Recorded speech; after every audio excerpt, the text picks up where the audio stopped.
अस्सलाम वालेकुम। आज मैं जिन एक्ट्रेस से मिल रही हूँ वो पाकिस्तानी फ़िल्म के मशहूर तरीन नामों में उनका नाम शुमार है। बहुत ही हिट मूवीज़ और हिट गानों से हम उन्हें एसोसिएट करते हैं। हम में से वो लोग जो पाकिस्तानी फ़िल्म देखते हुए बड़े हुए हैं, हमारी बहुत यादें हैं उनसे कनेक्टेड। और जैसे जैसे पाकिस्तानी फ़िल्म में चेंजेस आए, इन्होंने भी साथ साथ मूव किया। ये ऐसी नहीं है कि पास्ट में रहें, she has changed with time, evolved with time. And अब कभी कभी एक्टिंग करती हैं, कभी कभी मूवीज़ में, टीवी पे नज़र आती हैं। और but she is more and more beautiful over time. मुझे लगता है कि और ख़ूबसूरत लगती हैं हर बार। एंड इनका एक्सपीरियंस इतना एक्सटेंसिव है और इतनी बातें इनसे पूछने की कि I feel honoured that today I am interviewing her. वैसे तो इनकी मूवी गुंजल आ रही है, तो मेन रीज़न ये है कि गुंजल में ये एक्टिंग कर रही है, तो हम उसके बारे में बात करेंगे। लेकिन अब ये मेरे पास आ गई हैं तो सवाल तो बहुत है। So thank you for meeting me. Resham, क्या हाल है आपका? मेरा हाल बिल्कुल ठीक है मलिहा। और मैं आपका थैंक यू कहना चाहूँगी कि आप आज मुझे इंटरव्यू कर रही हैं। और क्योंकि मुझे बड़ा अच्छा लगता है उन जर्नलिस्ट से मिलके, उन दोस्तों से मिलके, क्योंकि आप दोस्त भी हैं, तो जो अच्छे सवाल पूछते हैं और प्यारे प्यारे सवाल पूछते हैं। और दुनिया में कोई भी शय कुछ इतनी बड़ी नहीं होती जितना उसे अल्फाज बना देते हैं। तो जो आपने मेरे बारे में कहा, आई एम रियली टच्ड। सच है? एक्सट्रीमली। हम सब आपको कहते होंगे, ये तो आपने बहुत बार सुना हुआ होगा रेशम, है ना? लेकिन आप सच जब एक एक्टर अपनी एक सच्ची तारीफ किसी के मुंह से सुनता है तो उसका दिल बहुत बड़ा हो जाता है, उसका जिगरा बहुत बड़ा हो जाता है मलिहा। चलें, ये this makes me very happy. Gunjal आ रही है एंड अब बस दिसंबर में रिलीज़ हो जाएगी। तो ये मुझे बताएं कि कितने सालों बाद आप एक इलोंगेटेड रोल में आ रही हैं फिल्म में? I think I am doing this film after 15 years. 14 या 15 साल हो गए। तो रेशम, एक होता था इस टाइम में, वैसे तो आप इधर उधर अपीयरेंसेस कर रही होती थी, लेकिन ऐसे एक दिल चाहता था एक कैमरे के सामने आने का और एक प्रॉपर परफॉर्मेंस एक्सटेंसिव देने का। फिल्म मैंने इतने अरसे के बाद की, लेकिन उसके ये देखें कि मैंने मनोसलवा किया, हाँ, मेरा अहमद का, मैंने मोहब्बत है भाड़ में किया, मैंने आश्ती किया। हाँ, काम बहुत तो आप सारे करती काम रही, करे, एक्टिंग तो आप छोटी करती रही ना। हाँ, टीवी के लिए। हाँ, सिल्वर स्क्रीन पर जब मैंने फिल्म इंडस्ट्री छोड़ी, उस वक्त मुझसे काफ़ी बुरा काम करवाया जा रहा था। तो मैंने एक दिन सोचा कि मैं तो इस काम के लिए नहीं बनी, क्योंकि मैंने उर्दू फिल्म में जब काम करना शुरू किया, जीवा सुपर हिट हुई, तो उर्दू इंडस्ट्री रिवाइव हुई।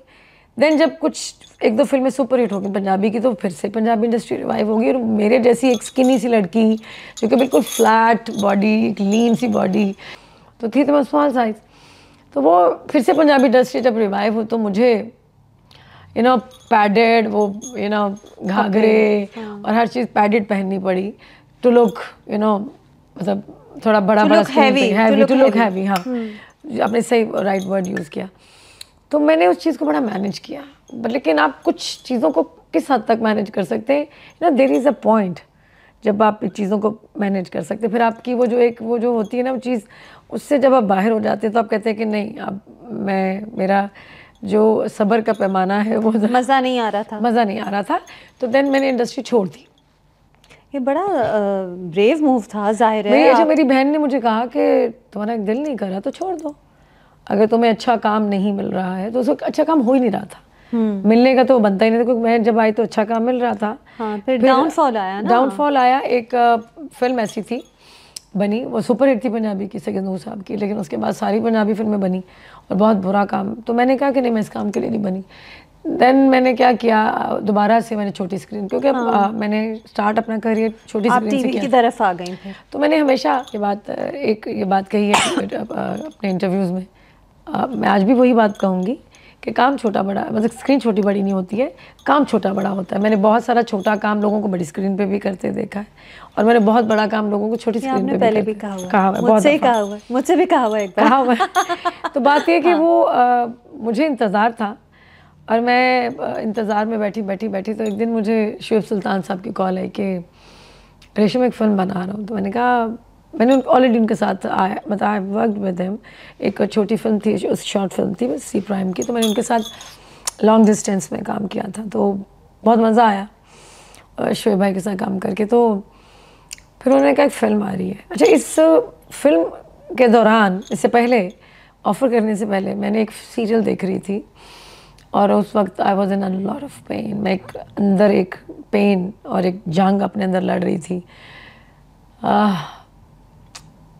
3 साल पहले my brother passed away 3 years back. Covid के I lost my brother, I lost 3 friends.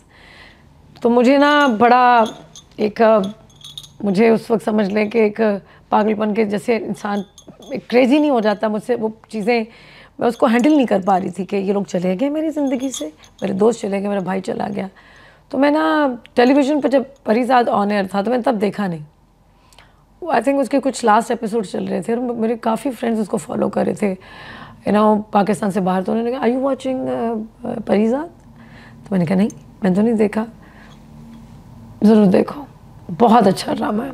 मैंने यूट्यूब पे उसको लगाया, तो कुछ एपिसोड देखे, मैंने अगले दिन देखे, अगले दिन मैं देखते उसमें मैं खो गई। तो मैं काफ़ी चीज़ों से उस पर रिलेट कर पा रही थी अहमद अली के कैरेक्टर से ना, अहमद अली अकबर के कैरेक्टर से।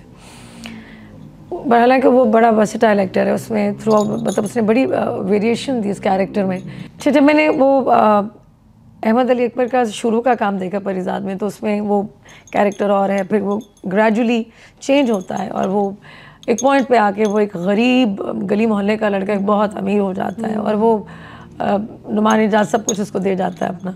जहाँ पे परिज़ाद में अहमद अली अकबर जो है वो अमीर दिखाए हैं, तो वो एक दिन अपने महल में खड़ा कहता है कि ये दौलत, ये सब कुछ, ये गाड़ियाँ, ये शोहरत मुझे कुछ भी ना दे सकी। तो मुझे आज भी वो एक निगाह का इंतज़ार है, जो मोहब्बत भरी निगाह जो है, मुझे बस एक प्यार से एक निगाह, मुझे मोहब्बत भरी निगाह को देखे मुझे प्यार से।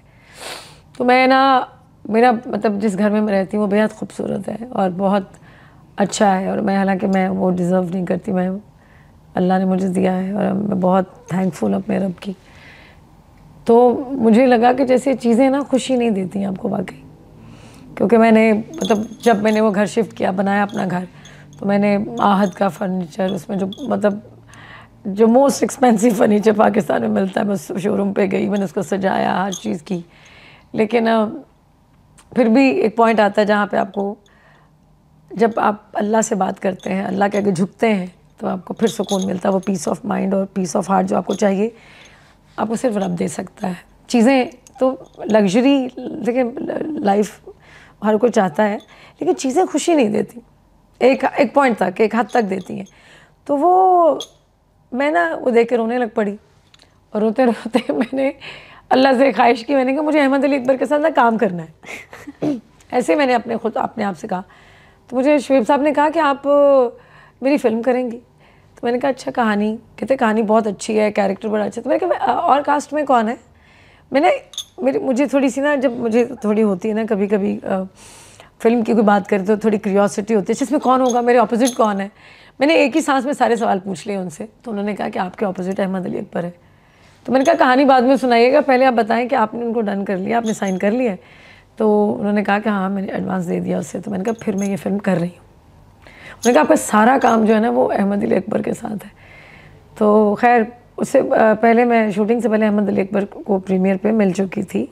तो मैंने उनसे एक बात कही, मैंने बल्कि मीडिया के सामने कही, मैंने कहा बड़ी मुद्दत के बाद किसी एक्टर ने मुझे रुलाया है। तो वो मैंने कहा एक एक्टर की मतलब एक उसकी एक एक्टिंग की पावर होती है जो अंदर से आपको झंझोड़ दे और रुला दे आपको। तो मैंने कहा बड़ी मुद्दत के बाद कोई ऐसा एक्टर मैंने देखा है। तो वो बड़ी मंझी हुई एक्टिंग करते हैं, बड़े मंझे हुए आर्टिस्ट हैं और मेथड एक्टिंग करते हैं और बड़ी, तो मुझे खैर जब फिल्म मैंने की तो मेरा कैरेक्टर जो था उनकी बॉस का कैरेक्टर था। तो जो कि दिखाया कि ही वर्क्स फॉर मी और मेरे अंडर काम करते हैं। तो इज़ अ क्राइम रिपोर्टर। हाँ। तो क्योंकि मैं एक एडिटर हूँ एक अखबार की, अखबार रन करती है और बड़ी ही स्ट्रॉन्ग मतलब वुमन है ये, और बड़ा पावरफुल कैरेक्टर, बड़ी अथॉरिटेटिव। तो मैंने जब काम किया, पहले सीन मेरा सब तो पूरे मतलब पूरी जो मेरी टीम है अखबार की वो खामोश खड़ी, और ये सरवत जो साहिबा है ये बोल रही हैं, काफ़ी लंबी एक स्पीच थी। और मैंने ऐसे देखा अहमद को, मैंने कहा अहमद मैं ठीक कर रही हूँ ना? You doing very well. तो मुझे ना एक हौसला मिलता था क्योंकि सामने वाला देखने को, कि मैं बताया ना कि I am doing this film after 15-14 years. तो आप थोड़े से डरे हुए भी होते हैं कि मैं ठीक भी कर रही हूँ कि नहीं, तो देखने वाला सामने वाला आपको बताता है। तो मुझे अहमद अली अकबर सेट पर बहुत ज़्यादा मुझे वो अप्रिशिएट करते थे, और मुझे कहीं कोई चीज़ मुझे मतलब मैं स्क्रिप्ट में मैं कह रही थी कि ये ऐसे होनी चाहिए, तो वो बड़ी हेल्प करते थे। रेशम, आप सीनियर हैं और आप एक अपने से नए एक्टर के बारे में बात कर रही हैं। मलिका, सीनियरिटी जो होती है ना वो कैलेंडर की उम्र से नहीं, फ़न की उम्र से होती है। और हमारे यहाँ लोग जो हैं वो झिझकते हैं, घबराते हैं। एक नया एक्टर भी एक पुराने एक्टर से कहीं ज़्यादा अच्छी एक्टिंग कर सकता है। यू नेवर नो कि कौन कितना अच्छा, कि जिसमें जितनी पोटेंशियल है।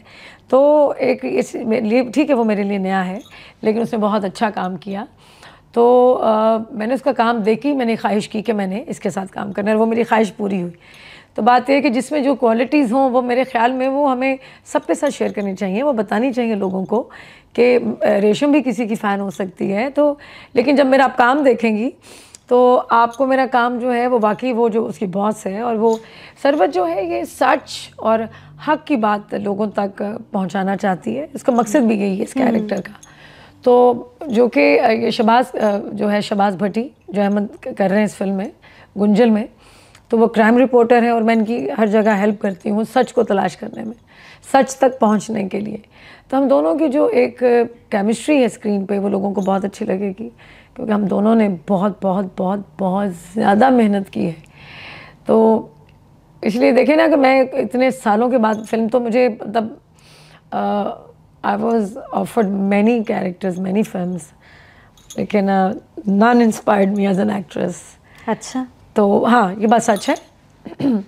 लेकिन रेशम, ये जो आप फिल्में पहले करती थी उससे बिल्कुल एक मुख्तलिफ किस्म की स्टोरी टेलिंग है। आजकल की फिल्म है, आजकल की तरह की स्टोरी टेलिंग है, तो ये आपने मिस नहीं किया? वो न्यू एज सिनेमा कहेंगे। हाँ, न्यू एज सिनेमा। आपने गाना ना होना, कोई रोमांस ना होना मिस नहीं किया कि? अच्छा, लेकिन आप एक चीज़ भूल रही हैं कि मैंने पिछले 3 सालों में 4 शॉर्ट फिल्म्स की हैं। अच्छा। और इन फिल्मों में ग्लैमर नहीं होता है, इसमें टैलेंट होता है। और लोग ऐसी फिल्मों में ऐसे प्रोजेक्ट्स मैंने किए, जो दफ़ा हो जो तुम, लॉन्ग डिस्टेंस, और संडे के संडे, अभी मैंने फंसी की कौन है ये आदमी। ये 4 फिल्में मैंने इसलिए की क्योंकि मैं नहीं चाहती थी कि मेरी जो वो एक एक्टिंग की अर्ज है उसको ज़ाहिर है मैंने पूरा तो करना है, वो काम करके ही पूरी होती है, एक्टिंग करके ही पूरी होती है। मैंने जब दफ़ा हो जो तुम की तो मुझे इसका रिस्पॉन्स बहुत अच्छा मिला। जो फसी बारी ने पहली डायरेक्ट की और लिखी, ख़ास तौर पे मुझे हिंदुस्तान से, क्योंकि एक लिव इन रिलेशनशिप पे थी जो कि वो लोग रिलेट कर पा रहे थे। और तकरीबन 4.5 लाख लोगों ने देखी, और उनके सारे जितने फॉलोअर्स हैं ऑर्गेनिक हैं। तो मुझे जो मैं कमेंट्स पढ़ती थी तो मैंने कहा लोग तो रेशम तुमसे बहुत लव करते हैं। वो जो कैरेक्टर, क्योंकि मैं जिस तरह का डार्क काम करना चाहती हूँ, कैरेक्टर्स करना चाहती हूँ, वो फसी बारी खान जैसे ही राइटर्स जो हैं वो लिख सकते हैं। वो ऐसे शेड्स ऐड कर देते हैं ना? ऐड कर देते हैं। इसमें भी आपके लिखी हैं उन्होंने? मैं वही बात करने लगी, आपने मेरे मुंह की बात छीन ली। शोएब साहब ने मुझे कहा कि ये फिल्म, तो जब वो मुझे उन्होंने आके कैरेक्टर सुनाया, थोड़े से डायलॉग सुनाए, मैंने कहा सर बहुत अच्छे लिखे हुए डायलॉग्स, ये कैरेक्टर बहुत ज़्यादा पावरफुल है, और औरत जो है ये बड़ी स्ट्रॉन्ग औरत है। और ये जो पावरफुल लोग होते हैं वो आम स्पोकन लैंग्वेज नहीं, उनके एक ज़बान भी, उनके डायलॉग्स जो होते हैं वो बड़े मजबूत होते हैं। तो उन्होंने फसी बारी खान के पास गए, उन्होंने मेरे कैरेक्टर के सारे डायलॉग्स जो हैं वो फसी बारी खान से लिखवाए। मैं ये ज़रूर कहूँगी कि फसी के साथ मेरा नसीब भी बहुत मिलता है। मैंने मोहब्बत है भाड़ में उनका किया, तारे कबूत उनके साथ किया। जितना भी काम मैं, बहुत डेप्थ वाला काम है, वो पाकिस्तान में वो I think is the only writer जो लिखते हैं। 1-2 और राइटर्स हैं जो कि बीगुल हैं उनके बाद, तो मुझे उनके साथ भी मैं काम करना चाहती हूँ। तो मुझे थोड़ा सा जो मैं मैच्योर हो रही हूँ तो मुझे इस तरह का काम अच्छा लगता है। मज़ा आ रहा है, मज़ा आ रहा है। कोई ज़रूरी नहीं है कि वही टिपिकल एक कहानी हो जो स्टीरियोटाइप कैरेक्टर्स मुझे ऑफर हुए, मैंने किए नहीं। अभी मैंने पीछे 2-3 ड्रामे छोड़े हैं, 2-3 चैनल्स वाले मुझसे नाराज़ भी हो गए हैं, आपने ड्रामा छोड़ दिया आपने, तो मैंने माफ़ी मांगी, सॉरी किया कि भाई मैं नहीं कर सकती, मेरे मिजाज का ये काम नहीं है। तो क्योंकि वक्त के साथ आप कुछ नया करना चाहते हैं। मेरे ख्याल से ऑडियंस भी चेंज हो गई है, ऑडियंस कुछ नया देखना भी चाहती है, आउट ऑफ द बॉक्स लोग देखना चाहते हैं अब चीज़ें। तो ये मैंने 4 शॉर्ट फिल्म्स की, उसके बाद फिर मुझे गुंजल ऑफर हुई। तो और एक आपने बड़ा यादगार कैमियो किया मौला जट में है ना? अच्छा, वो मुझे मैंने हमारा हिकमत की मोहब्बत में किया था, मैं बिल्कुल भी नहीं करना चाहती थी। तो वो उन्होंने मुझे उस पर राज़ी कर लिया, मुझे उस पर हाँ कहनी पड़ी, क्योंकि बहुत प्यार से बात करती हैं, हमारा बहुत प्यारी। नहीं वो बड़ा, एक तो उन चंद मिनटों में आप बहुत खूबसूरत लग रही थी, दूसरा बाबर अली और आप एक साथ, तो जो सारे Lollywood it was a cameo, लेकिन मैं एक्सपेक्ट नहीं करी थी कि लंदन में, अमेरिका में, कनाडा से मेरी फ्रेंड्स ने मुझे कॉल की, रेशम यू लुक्ड सो प्रिटी, और ये मैंने कहा छोटा सा रोल है, तो लोगों ने कहा इस छोटे रोल में भी आप बता गई हैं कि आपने, ये लोग कह रहे हैं, मैं नहीं कह रही, कि आपने बहुत अच्छा काम किया उसमें। तो चले, मैं खुश हूँ इस बात पे कि मैं जितना भी काम करती हूँ लोग उसे पसंद करते हैं। और गुंजल के बारे में आपकी फीलिंग अच्छी है? बहुत अच्छी है, क्योंकि आज मुझे ऐसे 2 लोगों से मेरी बात हुई, एक का नाम बता देती हूँ, वासिया चौधरी ने आज तक मेरी कभी तारीफ नहीं की। वो आई थिंक सेंसर बोर्ड में जब फिल्म सेंसर होने के लिए गई, तो वो is one of the board members है ना, I think is one of them. हाँ, देखते तो हैं वो पहले से, मुझे उनकी डेजिग्नेशन तो नहीं पता। अच्छा, वो उन्होंने कहा कि मुझे एक भी सीन इसमें बगैर मकसद के नहीं लगा, और उन्होंने दिल से खुल के तारीफ़ की। तो वो झूठी तारीफ़ नहीं करते हैं, सब जानते हैं वासिया चौधरी के बारे में। तो मैंने उनसे कहा, मैंने कहा coming from you was means a lot to me. तो बड़ा मतलब मैं खुश हुई, मेरा दिल थोड़ा बड़ा हो गया, क्योंकि स्क्रीन पर अभी तक मैंने अपना एक सीन भी नहीं देखा, सिर्फ वो टीज़र जो आया है सोशल मीडिया पे, मैंने वही देखा है। तो 16 को आई थिंक स्क्रीनिंग होगी लाहौर में, तो तब देखूंगी मैं इसको इंशाल्लाह। अच्छा जी, ठीक है, सही है। Let's hope for the best. Yes yes, I am looking forward to it. अच्छा, एक बात चली कि ये एक सोशल मैसेज पे मूवी है, सोशल एंगल पर है, एंड जैसे क्या ये ऐसी मूवी है जिसमें एक बात को प्रीच किया जा रहा है, या फिर प्रॉपर कहानी है? आई थिंक देखिए, मेरी बात सुने, जहाँ ये चाइल्ड लेबर की बात कर रही है, बट इसमें इंटरेस्टिंग बात ये है कि ये प्रीची नहीं है, ये बिल्कुल भी प्रीची नहीं है, कहानी है, ये कहानी है प्रॉपर। चाइल्ड लेबर की बात है इसमें कि बच्चों से काम नहीं, एक मैसेज है हमारे। देखिए, अब मेरे ख्याल में ऐसी फिल्में बननी चाहिए, एक फिल्म भी बनाएं जिसमें एंटरटेनमेंट भी हो, जिसमें मतलब इमोशंस भी हो, थ्रिलर भी हो, वो सारे एलिमेंट्स हों जो एक फिल्म के अंदर लोग देखना चाहते हैं। बट हमारे माशरे में किसी मतलब कोई ऐसा मैसेज दें जो हमारे माशरे के साथ जुड़ा हो, उससे रिलेटेड हो। तो इसमें एक मैसेज चाइल्ड लेबर पे ज़रूर है, लेकिन ये फिल्म ऐसा बिल्कुल भी नहीं है कि ये फिल्म जो है ड्रैग करेगी, लोग ऐसे करके देखेंगे बोर हो जाएंगे, नहीं। इसमें तमाम वो लवाज़मात हैं, वो तमाम एलिमेंट्स हैं जो एक फिल्म में होने चाहिए। अच्छा, एंटरटेनिंग है, इसमें गाना भी है। अच्छा, जो कि ओवरलैप हुआ है। ऑब्वियसली आजकल तो गाने अक्सर ओवरलैप करते हैं ना। देखिए, फार्मूला जो है फिल्म का चेंज हो चुका है। हाँ हाँ बिल्कुल, वो ज़्यादातर फिल्में फ़र्क होती हैं। वो देखिए, आप नेटफ्लिक्स देखें, अमेज़ॉन देखें, तो उस पर वो जो हीरो हीरोइन वाली कहानी ख़त्म हो गई है मोस्टली। हाँ, अगर आप आलिया भट्ट को देखें गंगूबाई में, तो उसने कैरेक्टर रोल किया है। हाँ, वो हीरोइन है, बट वो कैरेक्टर रोल में है। और मैंने ये कैरेक्टर जो गंगूबाई में आलिया भट्ट ने किया है, ये 8 से 9 साल पहले मैंने किया था संझा में। मैंने नहीं देखी। और संझा में मैं उसमें दिखाया है कि मैं एक कोठी खाना चलाती हूँ, और हम टीवी पे चला ड्रामा, और तब मुझे लोगों ने कहा आपने कैरेक्टर रोल कर लिया है। मैंने कहा मुझे ना एक किसी जगह पे फंसना नहीं है। आप एक्सपेरिमेंट तो हमेशा से करती हैं? मैं एक्सपेरिमेंट शुरू से करती आई हूँ। तो मैंने कहा मुझे कैरेक्टर करना है। लीडिंग कैरेक्टर था। एक वो लड़की थी उसमें, उस वक्त मतलब वो कॉलेज से या स्कूल से आती थी शूट के लिए, तो दिखाया कि वो मेरे कोठे पे बिक के आई है, तो वो डांस नहीं कर रही है। तो मैं उसके रूम में जाती तो मुझे पता चलता है कि उसने पानी नहीं पिया हुआ, तो पानी का गिलास मेरे हाथ में था। तो वो बैठती है ज़मीन पे, तो उससे कहती है कि तुम लो पानी पियो। तो वो पानी नहीं पीती, तो उसको ऐसे देखती, कहती आखिरी बार कह रही पानी पियो, वो नहीं पीती है। तो वो ऐसे करके झट से उसके गिलास जो मुँह पे पानी फेंक देती है, तो सारा उसके मुंह पे ना पानी गिरता है। तो मैंने उससे पूछा अगर मैं सारा ये गिलास आप पे गिरा दूँ, तो उसने कहा कि आप करें जो कर रही हैं।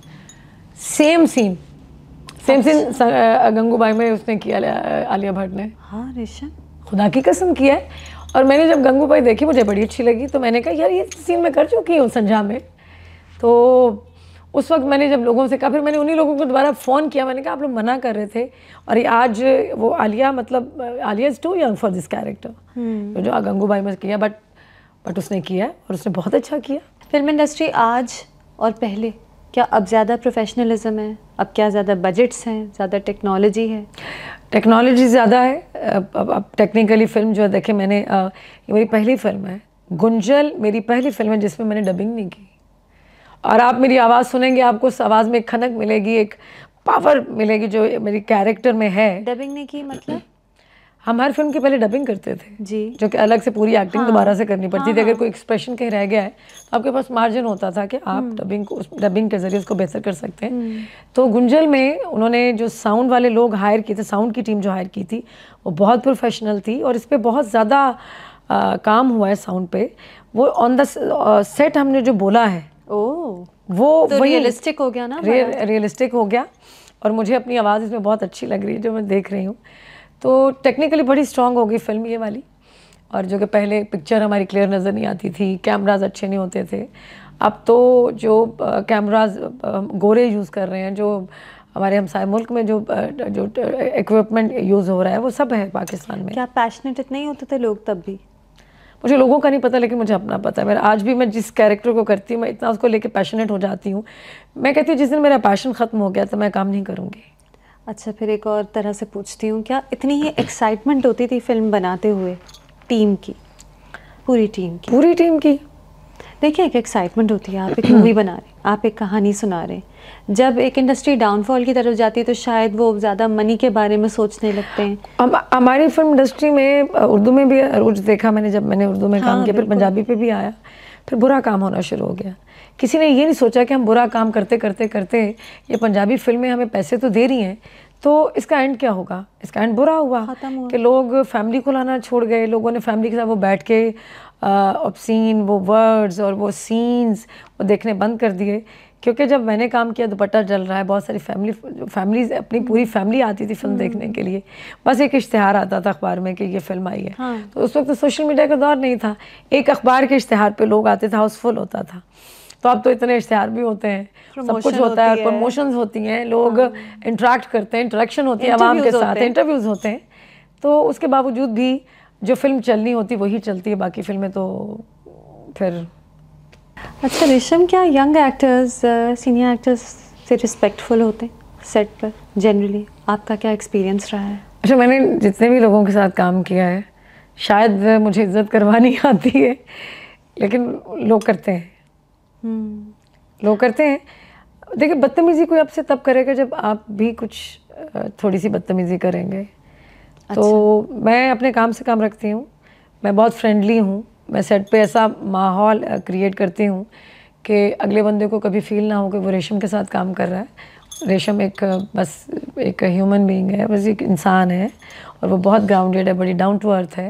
तो मैं अगले को एक उस कंफर्ट देती हूँ, उस कंफर्ट मतलब इतना कंफर्टेबल कर देती हूँ कि वो ना तो बदतमीज़ी करने की ज़रूरत कर सकता है, बल्कि वो मुझसे प्यार से बात करते हैं सारे फिर। अच्छा, आप हैं पॉपुलर, बहुत पॉपुलर हैं, मतलब सोशल मीडिया पे भी। मैं तो आपकी डिनर पार्टीज़, टी पार्टीज़, फिर सेलिब्रिटी पार्टीज़, दोस्तें भी आपकी बहुत हैं, नॉन सेलिब्रिटी सर्कल्स की भी बहुत हैं, और वैसे भी क्या है पॉपुलैरिटी का, आपने एक अपना एक friend circle, extremely loyal friend circle जमा किया। रिसेंटली मैंने अपना सर्कल ऑफ फ्रेंड बहुत लिमिटेड कर लिया। क्यों? आपकी तो बहुत दोस्ती हैं और हर कोई आपकी तारीफ करता है। मलिहा, इसलिए कि मन के साथ कभी बुरा नहीं करती। बदतरीफी वो करेगा जिसके साथ आप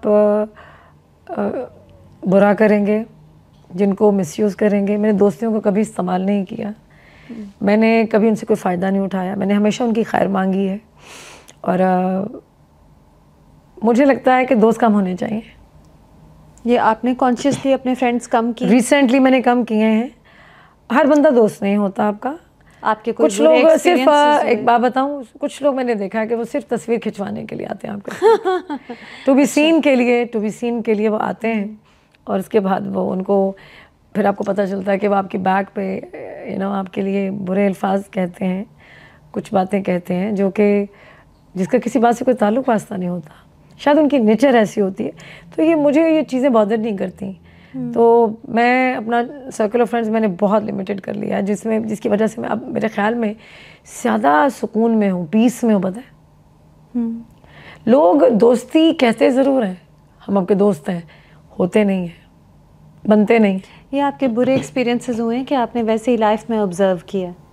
मैंने ऑब्जर्व भी किया है, क्योंकि मैं अगर किसी महफिल में बैठी हूँ, हाय रेशम तुम कितनी अच्छी हुई है, वहाँ से जैसे उनकी 2-3 दोस्तें उठ के जाएंगी तो वो उनके बारे में बैक बाइटिंग करते हैं, तो मुझे दुख होता है कि आपने फिर उनको पार्टी में बुलाया क्यों, जब आपने उनकी उठते ही बुराई करनी है। अगर आपने उठती उनकी बुराई की तो फिर आप मेरी भी करेंगी। मैं साथ बैठी हूँ तो मैं उसी वक्त ऐसी चीज़ें एज्यूम करती हूँ कि अच्छा ये ऐसा हुआ है, तो अभी थोड़ी देर बाद जैसे ही मैं यहाँ से निकलूँगी कि मेरे बारे में बुरा कहेंगी। तो अब इसलिए मैंने ना एक बड़ी सुकून में आ गई। मैंने ज़िंदगी में दोस्त बहुत कम कर लिए हैं।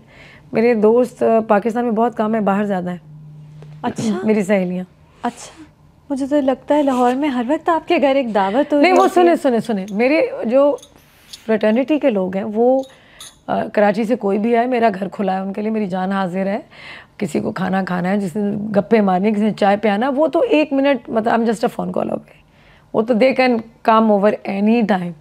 वो उनका घर है। मेरे कोलीग्स हैं, मतलब जहाँ पे कराची में ज़्यादातर होते हैं, एहसन खान है, अदनान सिद्दीकी है, हुमायूं सईद है, बहुत सारे दोस्त हैं, और वो हमेशा के लिए वो वेलकम है। उनका अपना घर है, उनकी कोलीग का घर है, उनकी दोस्त का घर है। मैं अदरवाइज़ जो है वो मेरे ख्याल में ये सब जानने वाले हैं, दोस्त वोस्त नहीं है ये लोग। लोनली हो जाता है फिर? नहीं, मैं लोनलीनेस से तो कब से डील कर रही हूँ, अब मुझे काफ़ी इससे डील करना आ गया है। हाँ, जब आपने परिजात वाली बात कही वो उसी के दिल को हिट करती है। आई थिंक ज़्यादातर लोगों के दिल को हिट करती है कि आपने ऐसे वक्त देखे हैं जब आपके पास सारी दुनिया की लग्जरीज हों लेकिन कोई साथ ना हो जो जेन्युइन हो, कोई सच्चा इंसान। वहाँ पता चलता है कि वहाँ साथ कोई नहीं, सिर्फ अल्लाह की ज़ात आपके साथ है। अल्लाह ताला जो है ना, वो रब जो है वो लोगों के वो तन्हाई में मिलता है ना, वो भीड़ में कहाँ मिलता है। भीड़ में तो कभी रब मिला किसी को। सबसे पहले आपको दुनिया से कट ऑफ करता है, फिर वो कहता है कि बता मेरे सिवा तेरा कौन है। हम कहते हैं वो मेरी दोस्त, मेरे पे जान छिड़कती, वो दोस्त, वो तो मेरी जान देती है, वो तो मुझसे बहुत प्यार करती है। रब कहता है नहीं, मुझसे ज़्यादा तुमसे कोई प्यार नहीं कर सकता। तो आप इस तरह लोनलीनेस से डील करती हैं। और ये सच है। आई थिंक ये जो लोनलीनेस और ये गम होते हैं ना, ये ज़िंदगी भर आपके साथ रहते हैं। खुशी तो थोड़े अरसे के लिए आपके साथ देती है, क्योंकि मैंने पूरी ज़िंदगी में अपना हा ही ऊ ही ऐसे ज़िंदगी नहीं गुजारी। क्योंकि मेरे जो लोग ग्लैमर देखते हैं ना, वो कहते हैं वो आप एक आलीशान घर में रहती हैं, आप खूबसूरत हैं, आपके इतने अच्छे कपड़े पहनती हैं, आप इतनी ग्लैमरस हैं। तो एक लड़की मुझे मिली एयरपोर्ट पे, नहीं आप झूठ बोल रही हैं, आपको क्या पता काम शाम क्या होते हैं। मैंने कहा आप मेरे बारे में जानती क्या है, आपके पास सब कुछ तो है। मैंने कहा सब कुछ है, तो बाजू का सब कुछ होने के बावजूद आपके पास कुछ ना कुछ खालीपन तो रह जाता है। तो इस ग्लैमर के पीछे कई आंसू छुपे होते हैं। तो आप किसी के बारे में कैसे राय जो है कायम कर सकते हैं। हाँ, लाइफ इज़ टफ। तो लोग ये लोग लोनली है ना, जस्ट डील विद इट।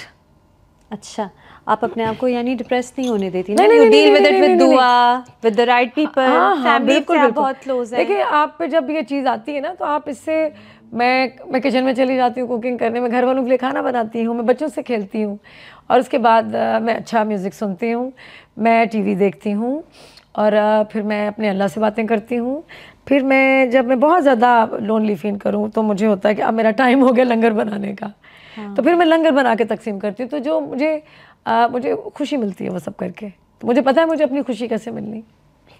वो बड़ी मेहनत होती है। कभी कभी तो आप भाई गर्मी में, बहुत गर्मी में, और लाहौर की गर्मी हम सबको पता है। अच्छा, इस दफ़ा सितंबर में पहली बार इन लास्ट, मतलब इट्स बिन 5 years नाउ कि मैं लंगर बना रही हूँ। सितंबर में ये हुआ कि वो जो आग जल रही थी, तो मेरे नीचे जो मेरे पाँव थे ना वो जल रहे थे। तो फिर मैं ऊपर देख के अल्लाह में अल्लाह बस मेरा साथ दे दे, या अल्लाह मेरा साथ दे दे, मैं लंगर बस बना लूँ, क्योंकि वो मुहर्रम में मैं 10 दिन बनाती हूँ रोज़ ना। तो वो इस दफ़ा तो सांस ही नहीं आ रहा था, ह्यूमिड इतना था सितंबर में कि हेड टू टो इतनी स्वेटिंग हो रही थी। तो खैर मैं पानी का सिप लेके, तो रेशम आप बहुत टाइम से कर रही हैं? 5 साल हो गए। और क्यों शुरू किया? वैसे एक दिन सोचा कि अब मैं ये किया करूँगी? मतलब मैं अपने हाथों को क्या मतलब करती हूँ, मतलब मैं बस ये थोड़ी यहाँ नाच गाना थोड़ी करनी आई थी। मतलब मैंने इतने इतने अच्छे गाने पिक्चराइज कराए, ये करनी आई थी मैं। ठीक है, वो मैंने किया, वो मेरे काम का हिस्सा था। तो अब ये है कि कल को जब आप अल्लाह के हुजूर पेश होंगे तो कुछ ये भी तो बता सकेंगे ना कि मैं थोड़े अच्छे काम भी करके आई हूँ, या अल्लाह मैंने तेरे दुखी इंसानियत की खिदमत भी की, मैंने उनको खुश करने की कोशिश की, मैंने अपने हाथों से उनके लिए पकाया। और बाकी ये कि और भी बहुत सारी चीज़ें हैं, सदका खैरात ज़कात भी चल रही होती है थोड़ी थोड़ी, वो भी चल रही होती है। अच्छा, क्योंकि हमारा मज़हब जो है ना वो बहुत खूबसूरत है, वो हमें सब कुछ बताता है कि क्या करना है। तो मैं तो शायद शोबिज़ बहुत पहले छोड़ चुकी होती अगर मेरी शादी हो जाती किसी अच्छी जगह। मेरा हस्बैंड मुझे कमा के खिलाता, क्योंकि मुझे हस्बैंड मिला नहीं। क्योंकि शादियाँ जो हैं वो हो तो रही हैं, लेकिन होने के बाद टूट रही हैं ना। शोबिज़ में इतनी टूटी हैं, क्योंकि मुझे दुख हुआ कि किसी की नहीं टूटनी चाहिए थी। तो आपने शादी का सोचा नहीं फिर? नहीं, मैं शादी का अभी भी सोच रही हूँ कि मुझे कोई अच्छा साथी मिल जाए, निभाने वाला मिले ना। क्योंकि शादी की उम्र जो है मुझे नज़र आती है कोई साल, 1.5 साल, 2 साल के बाद शादियाँ टूट रही हैं। शोबिज़ में 7-8 शादियाँ टूटी हैं, जो कि मुझे बहुत दुख हुआ है, क्योंकि मैं सबसे अपने कोलीग्स वगैरह से बहुत प्यार करती हूँ। लेकिन आपकी कुछ दोस्तें होंगी जिनकी अभी भी चल रही मुझे दुख हुआ है। सजल की शादी टूटी, मुझे दुख हुआ। मुझे सजल बहुत पसंद है, बहुत प्यारी लगती है। मैंने काम भी किया, बहुत प्यार है मेरा उससे। हाँ, इमरान अशरफ की शादी नहीं टूटनी चाहिए थी। उनकी दोनों मियाँ बीवी को मैं मिली, दोनों बहुत अच्छे थे, एक दूसरे से प्यार करते थे। जितने भी मेरे शोबिज़ के आर्टिस्ट जिनको मैं कम जानती हूँ, उनकी भी नहीं टूटनी चाहिए थी। लेकिन टूटने के डर से इंसान शादी ना करे फिर क्या? क्या नहीं, क्यों ना करे, क्यों ना करे? फिर तो मैं करूँगी ना, चाहे टूट जाए, अल्लाह ना करे। अभी तक कोई ऐसा नहीं मिला जिससे आप ऐसे कमिट करें? You must have fallen in love. नहीं, आप बचकाना हरकतें कर जाते हैं, लेकिन उसको आप ये नहीं कह सकते कि वो मोहब्बत थी। तो मतलब ऐसी 1-2 चीज़ें छोटी मोटी बचकाना हरकतें की होंगी, लेकिन लोग आपको, जब लोग निभाते नहीं है ना, तो फिर आप उसको मोहब्बत नहीं कह सकते। निभाना मेरे नज़दीक बहुत ज़रूरी है। लोग मोहब्बत कहते ज़रूर हैं, लॉयल्टी कहते ज़रूर है, पर करते नहीं है। मैं आपसे मोहब्बत करता हूँ, मैं आपसे बहुत मोहब्बत करता हूँ, मैं आपके बगैर जी नहीं सकता। तो बंदा पूछे मर जा फिर तू जाके। जब जी नहीं सकते तो मर जाओ। निभाना आते ही नहीं किसी को। ये जिनकी शादियों पर मैं पिछले साल गई थी, उनकी शादियाँ टूट गई। हाँ, ऐसे बहुत। हालांकि वो लोग शोबिज़ से नहीं है, लेकिन अगेन वही बात, मुझे दुख होता है। ये रिश्ता मेरे रब को सबसे ज़्यादा अजीज़ और पसंद है, और सबसे ज़्यादा कमज़ोर हो गया ये रिश्ता, और सबसे ज़्यादा ये रिश्ता टूट रहा है। पता है आपको, लोगों में बर्दाश्त नहीं है। कहीं बीवी बर्दाश्त कर ले तो कहीं खामद अगर ऊंचा बोले वो बर्दाश्त कर ले। कभी बीवी को गुस्सा आ जाए, क्योंकि वो घर संभालती है, बच्चे संभालती है, आपकी पूरी फैमिली को संभालती है, आपका इंतज़ार करती है रात को आने का, फिर वो आपके लिए खाना पकाती है। वो एक माँ भी है, एक बेटी भी है, बीवी भी है, सब रिश्ते वो निभा रही है। तो अगर उससे कुछ हो गया तो खामद को चाहिए कि वो कर दे, लेट इट गो कर दे, कुछ कह दे कि चलो कोई बात नहीं। आप में बर्दाश्त है। अब देखें, अब जब इंसान एक टाइम तक अपना अर्न कर रहा होता है, अपना घर अपनी मर्जी से चला रहा होता है, अपने डिसीजंस ले सकता है, लेकिन शायद हमारी कुछ जो ख़वातीन हैं जो इंडिपेंडेंट हैं और कमाती हैं, अच्छी बात है, कमाना चाहिए, लेकिन हमें मगरिब की तरफ नहीं देखना चाहिए। हम जब बाहर की औरत को देखते हैं ना, तो फिर हमारे दिमाग ज़्यादा ख़राब होते हैं। हमारा भी थोड़ा सा कसूर है। यानी जैसे हमारी माएँ थीं ट्रेडिशनल, उसी तरह हमें भी होना चाहिए, चाहे हम करियर विमेन हो। करना मुश्किल है। देखिए, लेकिन थोड़ा सा मतलब मर्द को, औरत को मेरे ख्याल में बर्दाश्त कर लेना चाहिए, क्योंकि किसी एक को तो करना पड़ेगा अगर ये रिश्ता आपने चलाना है। आपने बर्दाश्त ही नहीं करना तो ये तो रेशो बढ़ गया ना, फिर तो तलाक का रेशो बढ़ गया। बाहर की औरत वो है जिसने तलाक ले ली, वो काम कर रही है और वो अकेली रह रही है। तो हमारा जो दीन है हमें किस तरह से ज़िंदगी गुजारने का पूरा एक सबक देता है। हमारी माएँ जो थीं, अगर हमारे जो वालिद थे वो कभी कुछ कह देते थे तो वो बात को मतलब दरगुजर कर देती थी, बर्दाश्त कर लेती थी। देखो कोई बात नहीं, मेरा खामद है, मेरे बच्चों का बाप है। तो कभी कोई औरत भी, मैं इसी तरह कहती हूँ कि बात ये कि निभाओ। मैं नहीं चाहती कि आप निभा सकती हैं। क्यों नहीं, सोचा हुआ है कि निभा लेंगी। अगर मुझे कोई पागल करेगा उसको इंशाल्लाह, लेकिन मुझे कोई पागल करने की कोशिश करेगा ना तो क्योंकि आपका ना सबसे ज़रूरी है कि आपका ज़हनी तौर पर मतलब सेहतयाब होना मोहब्बत से कहीं ज़्यादा अहम है। हाँ बिल्कुल, कि आपका दिमाग जो है आप सेहतमंद रहें, आप मतलब बर्दाश्त करेंगे तभी तो ना। अगर मेंटली स्ट्रांग होंगे तो ही तो बर्दाश्त करेंगे। मैं नहीं चाहती कि आप इस तरह भी बर्दाश्त करें कि आप पागल हो जाए, ये नहीं मैं चाहती। हाँ, फिर अगर आप टॉक्सिक हो गए एक दूसरे के लिए तो फिर आप अलग हो जाए। इसीलिए आपने शादी करनी है तो मैं सोच में चली जाती हूँ कि क्या मेरे साथ भी ऐसा होगा। देखभाल के कर रही है ना, इसीलिए तो मुझे तो लगता है डर गई हैं। नहीं, डरी तो मैं कभी झूठ नहीं बोलूँगी, मैं काफ़ी सालों से डर गई हूँ। लेकिन मुझे फिर मैं दुआओं में बड़ा असर है, मैं फिर भी मैं इस बात को लेके बड़ी वो होती हूँ कि अल्लाह ने मेरे लिए कहीं ना कहीं, क्योंकि मैंने कभी किसका बुरा नहीं चाहा, बुरा किया नहीं है, या अल्लाह मैं तेरी राह में कुछ ना कुछ अच्छा करने की कोशिश करती है, तो तुम मेरा नसीब कैसे ऐसे इंसान से जोड़ना जो कि निभाने वाला हो, जो मेरी इज्जत करे। इंडस्ट्री में से भी हो सकता है कि आपको लगता है इंडस्ट्री मैरिजेस मुश्किल है? नहीं नहीं नहीं नहीं, इंडस्ट्री में तो शादी चल ही नहीं रही। इंडस्ट्री में मुझे हालांकि अपनी इंडस्ट्री के लोगों से बहुत प्यार है, और मुझे दुख होता है जब भी किसी का रिश्ता टूटता है। शादी के हद तक प्यार नहीं है। हाँ, मेरे ख्याल से बात है कि हम वादे करते हैं, कस्में खाते हैं कि हमें एक दूसरे के साथ निभाना चाहिए। मैं तुम्हारे बगैर जिंदा नहीं रह सकती, मैं तुम्हारे बगैर मर जाऊंगा। तो भाई जब शादी टूटती है तो तुम फिर जिंदा रह कैसे लेते हो? कहाँ गए वो कस्में, कहाँ गए वो वादे? सारी फिल्में थी पुराने वक्तों की जो हम देख के बड़े हुए, जिनमें आपने एक्टिंग की, वो सब झूठ था, रियल नहीं है वो वर्ल्ड, वो सब झूठ था। इसीलिए मूवीज़ चेंज हो गई, ऑडियंस होशियार हो गई, शादियाँ टूट रही हैं, जो कहते हैं ना न्यू एज सिनेमा, वो ही चेंज हो गया, वो डार्क हो गया, वो सीरियस हो गया, शायद यही वजह है। कुछ अच्छा चीज़ें ऐसी भी हैं कि मैंने देखा है कि हाथ में फ़ोन है और हमारे सामने बैठा है कोई, शायद मतलब बीवी बैठी है या आपकी महबूबा बैठी है, आप का पता नहीं दिल भर गया उनसे, और आप करीब से गुजरने वाले चेहरे के पैगाम को वसूल नहीं कर पा रहे हैं और दूर दराज बैठे हुए लोगों से बात कर रहे हैं आप। ये तो ऐसा तो बाहर के मुल्क में भी हुआ है कि मेरा हस्बैंड जो है ऑल द टाइम जो है, मतलब वो फ़ोन हाथ में पकड़े रखता है, तो डिवोर्स हो गई, सेपरेशन होगी, तो बाहर भी हो रहा है, तो पूरी दुनिया में हो रहा है। अच्छा, वो अब फ़ोन पे अपनी ज़िंदगी में बिजी है, तो वो मतलब एक ही बिस्तर पे एक मियाँ बीवी लेटे हैं, वो उधर करवट लेके फ़ोन पे लगे हैं, वो उधर करवट लेके फ़ोन पे लगी हुई है, तो फिर रिलेशनशिप ही ख़त्म हो गई। सही बात। जब दो लोग एक कमरे में बैठ के बात नहीं कर सकते हैं तो वो क्या बॉन्ड है उनका? ज़ीरो बॉन्ड है। रेशम, मुझे वैसे नहीं यकीन आता कि इतने सालों में आपने खाली बचगाना हरकतें आप उन्हें कहती हैं, कभी ना कभी they must have been something. लेकिन नहीं, मुझे मोहब्बत हुई थी, लेकिन मोहब्बत लोग शायद मोहब्बत के काबिल नहीं होते जिनसे हम कर लेते हैं। Bad experience. हाँ हाँ, चले गुजर ऐसा नहीं कि नहीं, लेकिन मैं इसीलिए वो ना मोहब्बत को अब मैंने रोक लिया है कि कोई ऐसा इंसान मिलेगा वो सारी मोहब्बत उससे करूँगी। आप दिमाग से सोचती है ना, दिल से नहीं सोच रही, यही बात है। थोड़ा बहुत दिल से भी सोचती हूँ, हाँ, क्योंकि आर्टिस्ट हूँ ना, सेंसिटिव हूँ, ओवर सेंसिटिव हूँ। लेकिन दिमाग भी अब हाजिर है, अब वो वाली बचपने वाला प्यार नहीं है कि बिल्कुल लॉस्ट हो जाए, शायद ये बात है। आपके और मेरे बहुत से दोस्त सेम है, और वो मुझे कहते हैं रेशम की दुआएं बहुत पूरी होती हैं। शायद मैं दिल से मांगती हूँ लोगों के लिए दुआएं, इसलिए पूरी होती हैं। हाँ। और यकीन करें, मेरे पास सिर्फ यही है कि मुझे कभी किसी ने कहा हो कि आपने दुआ करनी है, तो मैंने अपनी दिल से अपनी रूह से करती हूँ, और वह अमानत हो जाती है ना किसी की, तो फिर मैं करती ज़रूर हूँ। मैं 2-3 नमाज़ें पढ़ती हूँ, तो मैं ज़्यादातर जो मैं फजर मैं मिस नहीं करती, 90% पढ़ती हूँ।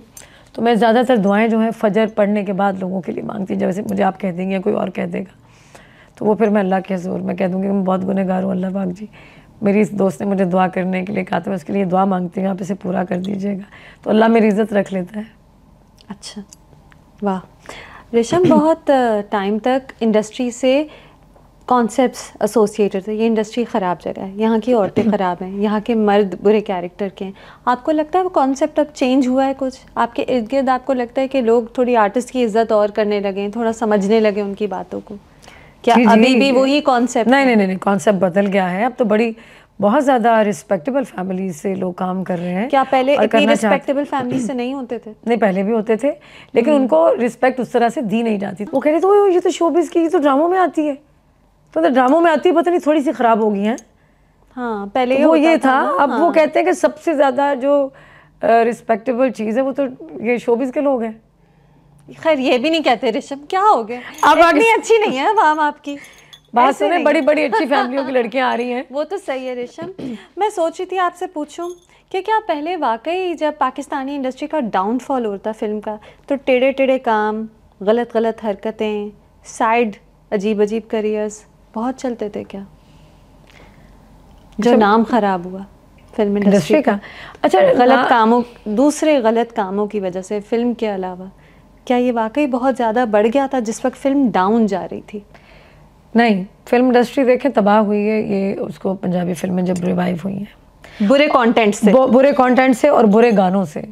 वो मतलब मुझे खुद नहीं पता चलता था कि मैं गाना पिक्चराइज करा रही हूँ और कैमरा जो है मेरी नेक पे रखा हुआ और मेरी क्लीवेज दिखाने की कोशिश की जा रही है। यानी आपको मुंह भी नहीं नजर आ रहा? मुझे पता ही नहीं।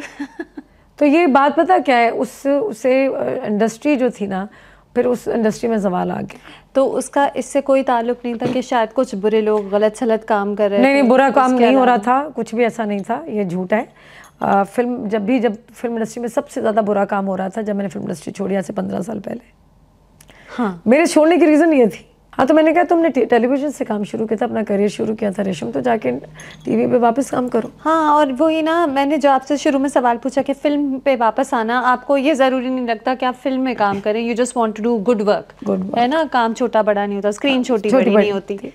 इतनी आप खूबसूरती का राज चले हैं तो आपसे बहुत लोग पूछते होंगे, आज तो बड़े लोगों ने पूछा होगा। का राज है कि मैं ढेर सारा पानी पीती हूँ बस। नहीं, कुछ इंजेक्शंस लगाती हैं? खुदा का खौफ करे मेरी शक्ल को मैंने आज तक कभी फिलर नहीं कराए। तो फिर आपके जीन्स बहुत ज़बरदस्त हैं।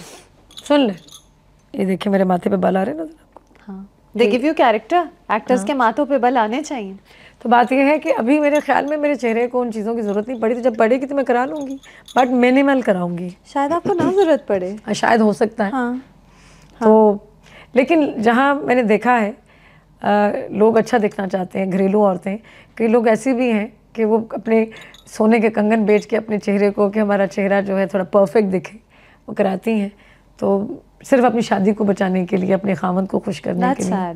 That's really sad. आज एक बात बताऊं, दुनिया की हर खूबसूरती ने, दुनिया की हर औरत, हर मर्द ने एक दिन ढलक जाना है, जवानी ख़त्म हो जानी है। आपके साथ क्या रहता है? आपके अंदर की खूबसूरती। इशफाक अहमद साहब कहते थे कि मोहब्बत का खूबसूरती से कोई ताल्लुक वास्ता नहीं होता, और ये सच है। और आज सिर्फ ताल्लुक वास्ता, सिर्फ खूबसूरती, जैसी खूबसूरती फेड आउट होती है, ख़त्म हो जाती है, तो वो कहते हैं कि नहीं, नेक्स्ट। तो मोहब्बत ही नहीं होती। वो कहाँ मोहब्बत होती है? मोहब्बत का खूबसूरती से ताल्लुक वास्ता नहीं होता। वो तो आपके अंदर की खूबसूरती तो हमेशा कायम और दायम रहती है। तो दुनिया की हर औरत बूढ़ी हुई, मैंने भी होना है। दुनिया का हर मर्द बूढ़ा होता है। हर चीज़ को सवाल है। मुझे लगता है आप बड़ा खूबसूरत बूढ़ी होंगी शायद। मैं वेरी ग्रेसफुली, मैं एज जो है बहुत ग्रेसफुली करना चाहती हूँ कि मुझे पता है कि मैं इसलिए कोशिश करती हूँ कि अल्लाह मैं अच्छे काम करूँ, मेरा चेहरा तरोताज़ा रहे, मेरे चेहरे पे थोड़ा सा नूर रहे, मैं ऐसे काम करूँ जिससे मेरा रब खुश हो। तो मुझे लगता है कि मेरा। आपको एजिंग से कोई फिक्र नहीं? नहीं, मुझे नहीं है। It's a part of life, इसने होना है। One day we have to मतलब एज तो करना है ना। रेशम, ये पता है, आप पता नहीं बहुत ही अच्छी एक मेंटल स्पेस पे पहुंच गई जो बहुत से लोग जो शोबिज़ में होते हैं वो नहीं पहुंच पाते। आपको आदत फेम और ग्लैमर की इतनी हो जाती है कि आपको हमेशा वही ड्रीम गर्ल बनने का शौक हो जाता है। अच्छा, मुझे इसलिए नहीं है क्योंकि जिस थोड़ी सी मैं रास्ते पे, देखिए, एक मेरी ग्लैमरस साइड है, एक मेरी दूसरी साइड है जो थोड़ी सी हल्की सी मलंग सी है, वो मैं बड़ी गुनहगार। तो वो जो चीज़ मुझे करती है वो मुझे बड़ा एक पीस में रखती है, जो मैं लंगर करती हूँ, जो मैं चैरिटी वर्क करती हूँ। तो वो आपने अपना कायम रखा ना, आप ग्लैमर में लॉस्ट नहीं हुई और शायद कभी भी नहीं हुई। हमेशा से आप घर आती थी तो आप सिंपल रेशम होती थी। मैं घर में आती थी, सबसे पहले मैं ना टिश्यू लेके ना टिश्यू ऑफ करती थी, इसको पूछती थी कि चलो लिपस्टिक उतारो, और रास्ते में उतार देती थी। तो लैशेस मैंने अपने कैरेक्टर में बहुत कम वगैरह, वो ब्राइडल कुछ सीन वीन हो तो लगा लेती थी। लेंसेज मैंने, I don't wear lenses, I don't wear lashes. तो मुझे होता है कि जितना मेरे चेहरे पे सूट करता है मैं उतना कर लूँ। तो ज़िंदगी की हकीकतों को जाने, उसको पहचाने। बात है कि अगर जो भी मर्द और औरत इस चीज़ में फंस जाता है कि नहीं मुझे मतलब हम आर्टिफिशियल चीज़ों का सहारा लेते हैं, फिर आप उसमें फंस के रह जाते हैं कि नहीं मुझे एज नहीं करनी। जब आप सोच लेंगे ना कि मुझे एज ग्रेसफुली करनी है, तो फिर आप ग्रेसफुली ही करते हैं, आप चीज़ों में कहीं स्टक नहीं होते हैं। जब आप फंस जाते हैं फिर आप उनसे निकल नहीं पाते। नहीं, मैं तो बूढ़ी हो ही नहीं सकती, नहीं मैं तो बूढ़ा हो ही नहीं सकता। लेकिन हर एक ने होना है, हर एक ने होना है। और हर एक कोई भी हमेशा हीरोइन का रोल नहीं करेगा, और भी कैरेक्टर्स होंगे, और भी लाइफ की स्टेजेस होंगी। क्या आपने अपने टाइम की और एक्ट्रेसेस को ऐसे इस ट्रैप में फंसते हुए देखा है? हाँ, मैंने देखा है, कुछ लोगों को देखा है, वो चू चू चू चू में ची ची ची ची ची ची ची ची ची छोटे से बेबी हूँ, छोटे से पाला। नहीं यार, हर वक्त फेम का ख्वाहिशमंद होना, देखिए हर वक्त इंसान हेडलाइंस नहीं करता। मैं बात बताऊँ, मैंने लोगों को अपनी headlines एज में ना टीन एज वाला बिहेव करते हुए देखा है। अच्छा। अगर शायद मैं करूँ तो मुझे लगे मैं पागल लगूंगी, और अगर मैं अपने एज के मुताबिक बिहेव नहीं करूँगी। मैंने कभी, अच्छा मैं जब बहुत यंग भी थी, टीन एज में थी, शायद क्योंकि मैं बहुत ज़्यादा महरूमियों में पली हूँ, मेरे माँ बाप नहीं थे, तो मैंने उस तरह से कभी बिहेव नहीं किया, मैंने बच्चा बनने की कोशिश नहीं की। एक चीज़ जो है, जब आप 40 क्रॉस करते हैं तो मैंने देखा है कि लोग थोड़ा सा मतलब एज को बहुत ज़्यादा छुपाते हैं, फिर बच्चा बनने की कोशिश करते हैं। मिड लाइफ क्राइसिस, आपने बिल्कुल ठीक कहा। तो उसमें फंसना नहीं चाहिए। आपने अपने आप को नहीं फंसना, कभी भी नहीं। रेशम, आपने आई नो कि when you started you worked very hard, आपने क्या अपनी फैमिली को सपोर्ट किया थ्रू योर करियर? देखिए सबको आप, were you the earning member of your family at one point? जब मेरे पेरेंट्स की डेथ हुई तो मेरी फैमिली ने मुझे सपोर्ट किया, मेरी बहन ने मुझे सपोर्ट किया, उन्होंने पाला पूरी फैमिली को। तो आपकी बड़ी बहन ने, हाँ। तो उसके बाद जब मैं टीन एज में गई, मैंने अपना एक्स्ट्रा से करियर शुरू किया टेलीविज़न से, बुक्स भी साथ लेके जाती थी। तो मेरी पूरी फैमिली ने मुझे सपोर्ट किया, मेरी ड्यूटी देते थे कि इसको लेके जाना है, इसकी रिहर्सल्स पे लेके जाना है। तो साथ साथ मैं अपने उस वक्त पता नहीं 8वीं 9वीं जमात में पढ़ती थी, साथ साथ फिर मैट्रिक एग्ज़ाम्स की किताबें भी ले जाती थी। तो सुहेल अहमद साहब, ये सारे लोगों ने, मैंने देखा ही पढ़ाई भी कर रही है, साथ काम भी कर रही है। तो जहाँ उन्होंने किया, फिर मैं काम करना शुरू हो गई। बाजी की डाइवोर्स हो गई तो बाप सर पे था नहीं, तो फिर ज़ाहिर मैं काम करी थी, तो मैंने भी अपनी फैमिली को सपोर्ट किया। तो मैंने कोई उन पे एहसान थोड़ी किया है। नहीं, आपकी फैमिली है, तो मेरी फैमिली है, तो उन्होंने सारी ज़िंदगी मुझे दी है। नहीं, और आपका खुद दिल चाहेगा आपको कहने की, किसी को कहने की ज़रूरत भी नहीं। जब मेरी फैमिली ने मुझे पूरी ज़िंदगी दी है तो फिर आप भी तो निभाते हैं, आप भी तो उनको पूरी ज़िंदगी देते हैं ना, और मैंने दी है, मैंने निभाया है। एक और सवाल मैं एज अ वुमन आपसे पूछना चाहती थी कि अकेली औरत का रहना, और आप अकेली रहती, कमाया, आपकी फैमिली में बहुत सी स्ट्रॉन्ग औरतें, मैं बहुत सौ से मिली हुई हूँ, ठीक है, एंड क्या मुश्किल होता है पाकिस्तान में अकेली औरत को कमाना, आना जाना, लेट नाइट भी आना? क्या एक अजीब सी कभी कभी बातों को करना पड़ता है बर्दाश्त? अच्छा, मैं शुरू से ना बहुत मुँह फट थी। मुझे शुरू से बचपन से ही पता चल गया था टीनेज से कि जीना है तो बड़ी चालाकी से जीना होगा। अच्छा। तो जब आपको पता चल जाता है कि अगले की पर्सनालिटी से कि ये बड़ी मुंह फट है, ये तो हो सकता है थप्पड़ भी मार दे, गाली दे दे, तो मेरे बारे में ये परसेप्शन थी लोगों की। तो मैंने कभी वो ज़िंदगी में खुदा की कसम ऐसा कभी मौका ही नहीं आया कि मुझे किसी ने छेड़ा हो, किसी ने बदतमीज़ी की हो। हाँ, लोग बड़े पोलाइट होके ओवर, मतलब ज़्यादा ही। But Resham, you are so beautiful, you are still so beautiful. लोग फ्री हो जाते हैं बिला वजह, but I know how to handle them. सीधे हो जाते हैं। मैं बिल्कुल सीधी हो जाती हूँ, उनको पता भी ये बदतमीजी करेगी। मैं अक्सर मैं जब, अच्छा मैं शुरू में बड़ी शेर व शायरी, कच्ची उम्रों में लड़कियां, आपको पता परवीन शाकिर पढ़ती हैं। अच्छा, उसके बाद मैंने हाँ ख्वाब देखती हैं, डोली आएगी तो ये होगा तो वो होगा। लेकिन थोड़े से आप जब मैच्योर हो जाते हैं तो आपको लगता है कि वो शायद पोइट्री जो थी वो रिजेक्शन की थी। कमाल ज़ब्त को खुद भी तो आजमाऊंगी, मैं अपने हाथ से उसकी दुल्हन सजाऊंगी, स्पुर्द करके उसे चांदनी के हाथों में मैं अपने घर के अंधेरों को लौटाऊंगी। बदन के कर्ब को वो भी समझ ना पाएगा, मैं दिल में रोऊंगी, आंखों में मुस्कुराऊंगी। तो मुझे थोड़ी सी ये रिजेक्शन लगी जब समझ आई, मैच्योर आंखों से जब देखा उसको है। तो वो कहती थी परवीन शाकिर कि मैं वो बदनसीब औरत हूँ जिसको पहली रात कोई घूंघट उठा के ये कह दे कि मेरा सब कुछ तेरा है, दिल के सिवा। अब बताएं, दिल के सिवा क्या रह जाता है? डेड बॉडी रह जाती। तो उसके बाद मैंने गुलजार साहब को पढ़ा, मैं जावेद अख्तर को भी पढ़ा, और मैंने उनको पढ़ा, अपना फैज़ अहमद फैज़ साहब को पढ़ा। तो गुलजार साहब की पोइट्री मुझे बहुत अच्छी लगती है, फैज़ साहब की पोइट्री मुझे बहुत अच्छी लगती है। तो उस वक्त मैं बड़े लोगों से ना थोड़ा मतलब पोइट्री करती थी, तो लोग बड़े, तो उनको पता था कि ये ना अभी एकदम से अपने उससे उतरेगी। तो एकदम से उर्दू बोलते बोलते मैं पंजाबी बोलती, मैं कहा हाँ जी की गल है, खैर है। तो वो आप किसी को आप उसकी लिमिट में रखेंगे ना, कोई जुर्रत नहीं करेगा आप तक पहुंचने की। चाहे आप कोई नॉर्मल जॉब करते हो, बैंक में जॉब करते हो या फिल्म इंडस्ट्री में हो, कोई ग्लैमरस जॉब करते हो, इट डजेंट मैटर।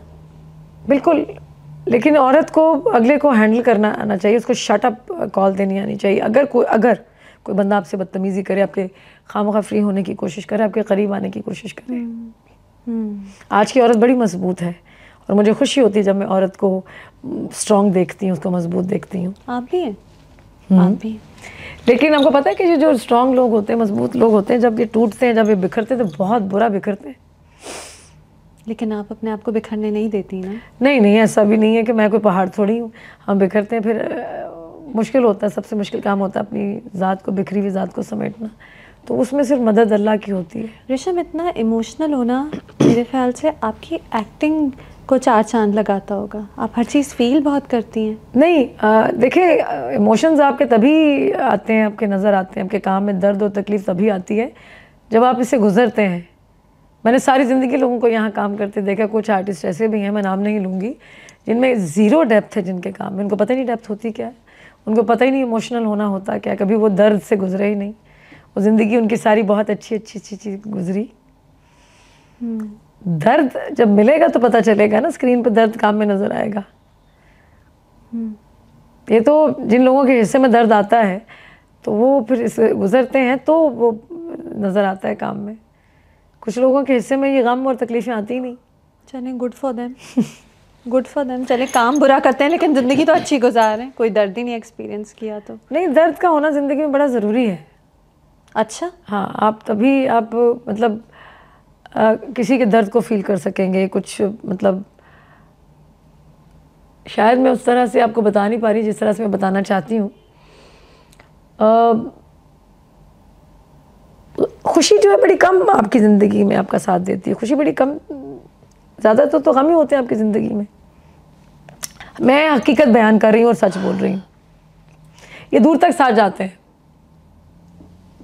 लेकिन फिर गम से डील करना आना चाहिए। हाँ, डील करना आना चाहिए। ये नहीं कि बिल्कुल आप बहुत ज़्यादा तारी कर लें और आप उसमें गम में डूब जाएं। नहीं, और भाई अल्लाह का जिक्र करें, अल्लाह के आगे झुकें, अल्लाह के नेक बंदों को खुश करें। मैं जब लंगर नहीं बनाती तो आप यकीन करें, मैं चाय बनाती हूँ, मैं कूलर में डाल के डिस्पोजेबल ग्लास में, और फिर मैं सूप बनाती हूँ सर्दियों में। हाँ, थेरेपी है। और ये थेरेपी आपको पता है बहुत खुशी देती है। ऐसे हज़ारों काम हैं जो आपको खुशी देते हैं। गम तो बड़े थोड़े से होते हैं, लेकिन आप ऐसे काम सोच के रखें, मैंने ये करना, मुझे अल्लाह ने बड़ी खुशी देनी। आप रास्ते में जाते जाते किसी भी इंसान को आप 10 बंदों को रोटी ना खिलाएं, साथ बिठाएं, किसी को रोटी खिलाएं और फिर आप उसके चेहरे पे स्माइल देखें। आप किसी को जाते जाते सब्ज़ी ले दें। जैसे मैं सब्ज़ी मंडी जाती हूँ, खुद जाती हूँ, मैं चीज़ें खुद खरीदती हूँ। ये बहुत बड़ी थेरेपी है। अब पहले मुझे लहसुन, अदरक, टमाटर का रेट पता नहीं था मुझे, क्योंकि लंगर बनाती ना तो मैं जाके खुद चीज़ें खरीदती हूँ। मुझे सब रेट्स पता चल गए। तो मुझे कोशिश होती है कि जब मैं कुछ अपने घर के सामान ले रही हूँ मैं, तो वहाँ अगर रास्ते में 2-3 लोग हैं तो इनके लिए आप कुछ इनको अपना इनका हिस्सा दो, तो आप जो चीज़ें खरीद रही हैं ना तो वो खुशी आपकी 2 गुना ज़्यादा हो जाएगी। फिर आप ग्रोसरी कर रहे हैं, थोड़ी सी ग्रोसरी किसी को ले लो, दे दो, तो आपकी जो ये सारा सामान है ये सारा पाक हो जाएगा। कपड़े खरीदो, एक जोड़ा ले दो किसी को, तो आप जो पहनेंगी वो पहनना आपको खुशी देगा। बाज़ औक़ात मैंने लोगों को देखा वो इतना महंगा कपड़ा पहन के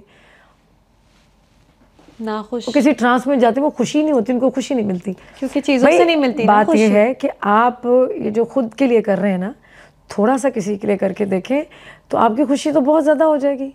आप इतनी सी खुशी किसी को देंगे और अपने लिए इतनी खुशी अपनी कर लेंगे आप, तभी ज़्यादा होगी ना। जब आप किसी को खुशी नहीं दे रहे, आपकी ज़ात से किसी को खुशी मिल ही नहीं रही, आप कैसे खुश हो सकते हैं? बाज़ औक़ात में, अच्छा मैं बड़ा लंगर नहीं बनाती, मैं छोटा लंगर भी बनाती हूँ।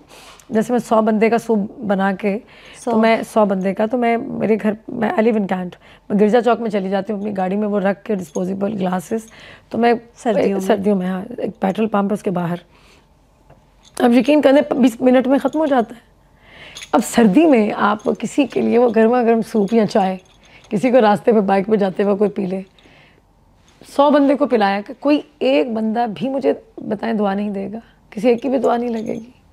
हाँ, सही बात है। तो भाई अपने दिए हुए माल में से लोगों पे खर्च करो, अब लोग समझेंगे मेरी गुफ्तगू से कि वो बड़ी तलकीन कर रही है, बड़ी कोई पता नहीं क्या है, नेक बनने की कोशिश कर रही है। जब हम किसी की बातें नहीं, कब आप इसलिए करें ताकि और लोग भी खुशी इसमें ढूंढें। आप यकीन करें, मैं 2 साल तो मैंने अपनी सोशल मीडिया पे वीडियोस नहीं डाली लंगर की, सिर्फ इसलिए मुझे मेरी एक दोस्त ने कहा कि रेशम किया करो, क्योंकि हमारे मज़हब में भी है, हमारे मज़हब में भी है कि छुपा के करो और दिखा के भी करो। शायद तुम्हें देख के कोई ऐसा करना शुरू कर दे। अगर मुझे देख के कोई करेगा तो मेरे पता नहीं मैं बख्शी जाऊंगी, मेरे गुनाह कम हो जाएंगे। जो हेटर्स होते हैं जो कहते हैं कि जी क्यों दिखा रही हैं, या अभी आपका एक बहुत बुरा एक्सपीरियंस भी हुआ था जिसमें लोगों ने आपको अटैक किया था, हालांकि आप वेल मीनिंग ही कर रही थी, वो आप बुरी इंटेंशंस नहीं थी, आप उससे घबराते नहीं हैं, यू डोंट केयर। मैं बताऊं, जो लोग हेटर्स हैं मैं उनको समझती हूँ बड़े गरीब हैं वो लोग, और जो मुझसे मोहब्बत करते हैं वो सबसे अमीर हैं। आप बहुत अच्छे कपड़े पहनते हैं, ये बताएं, this is your own dress sense. आप नहीं, लेकिन ये आपने सोचा होगा कि मुझे इस डिज़ाइनर का काम अच्छा लगता है, ये तो बात होगी। मैंने अपनी सारी ज़िंदगी सबसे ज़्यादा कपड़े पहने उमर सईद के। वाह। सबसे ज़्यादा उमर सईद के कपड़े पहने हैं, और बहुत सारे डिज़ाइनर्स के कपड़े पहने, लेकिन आजकल पिछले 2-2.5 साल से जो मैं कपड़े पहन रही हूँ वो सबको पता है, वो है इकबाल हुसैन, जो कि I find his clothes very appealing. हाँ, होते हैं। और I share a special bond with him. बहुत दोस्ती है हमारी। तो मैं कहती हूँ कि मुझे एक ऐसे डिज़ाइनर की ज़रूरत थी कि जो मुझ पे फोकस करे।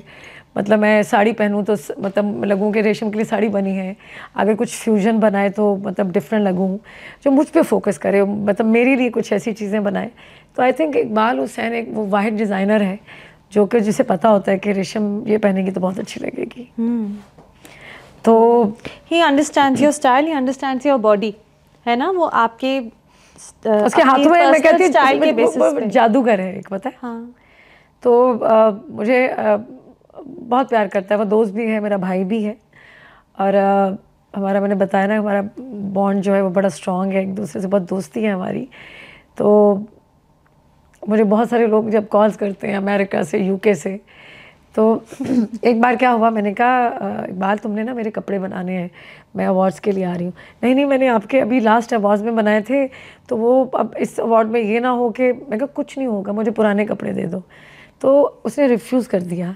मैंने उसे रिक्वेस्ट की कि इस सेकेंड अवार्ड्स में मैंने रेड कार्पेट पे आप ही के पहनने। अच्छा, वो फिर मान गया। तो आप यकीन करें कि वो जो मैंने इनके पहने लक्स स्टाइल अवार्ड्स में कपड़े, तो मुझे अमेरिका से, यूके से 2 दिन के अंदर इतनी कॉल्स आई, इकबाल हुसैन कौन है, आपने किसके पहने थे? मैंने कहा मैंने इकबाल हुसैन के पहने थे, इसका नंबर दे दे। You are his brand, the face of his brand. लोगों ने इकबाल हुसैन नोटिस ही करना। मैंने इकबाल हुसैन को, जब मुझे मिलता है ना, इकबाल को मैं हमेशा कहती हूँ हक करके, इकबाल तुम्हें पता ना तुम मेरी डिस्कवरी हो, तो वो हंसता है। तो इज़ वेरी टैलेंटेड। मैंने अभी जितना पैशन उसके अंदर देखा है, वो अपने काम को लेकर बहुत पैशनेट है, और वो बहुत मतलब मेहनत करता है।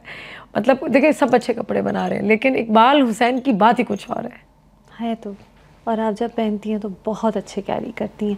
आपका वेट भी तो नहीं इंक्रीज होता क्या? आप खाना नहीं खाती? नहीं, बीच में मेरा वेट गेन हुआ था, मैं मीडियम साइज़ के कपड़े पहनती थी। I lost almost I think 13 kg in last 3 years।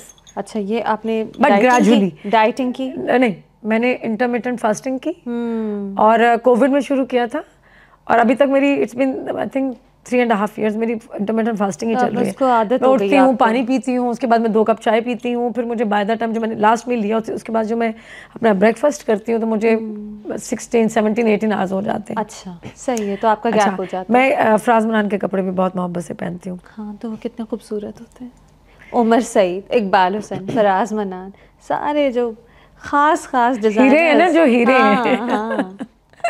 अच्छा, वो सब मुझसे बहुत प्यार करते हैं। हाँ। लेकिन आज क्योंकि हमारी प्रेस कॉन्फ्रेंस थी इसकी, गुंजल की, तो इकबाल ने ये जो मैंने पहना है इस वक्त जोड़ा, इसने ये कस्टमाइज बनाया मेरे लिए, कि उसने कहा कि मैं चाहता हूँ कि तुम बहुत डिफरेंट लगो और बहुत क्लासी लगो। तो ये सारा क्रेडिट जो है इकबाल हुसैन को जाता है। इकबाल के पिछले कपड़ों से भी बहुत डिफरेंट है, जो आपने पहने हैं बहुत डिफरेंट है। वो एक्चुअली इकबाल हुसैन जो है, उसको मैं बता देती हूँ कि ये ओकेजन है, तो वो according to the occasion design करता है मेरे लिए। मैं उसकी क्लाइंट भी हूँ, मैं उससे ख़रीदती भी हूँ, वो मेरे लिए कपड़े भी डिज़ाइन करते हैं। तो बस स्पेशल। अच्छा रेशम, मैं एक तो आपसे, अब आप मेरे सामने हैं तो मैं अपनी पुरानी लॉलीवुड की यादों में आ गई। आपके फेवरेट को स्टार, ऑल टाइम फेवरेट को स्टार? मेरे को स्टार्स जो हैं वो शान, उनके साथ काम करके हमेशा अच्छा लगा, मज़ा आया। और आई थिंक शान ही। शान। मुझे फवाद खान के साथ भी अच्छा लगा था सीरियल, जब मैंने उनके साथ अश्क किया था। अश्क सीरियल में किया उनके साथ, तब उन्होंने हम सफ़र किया था।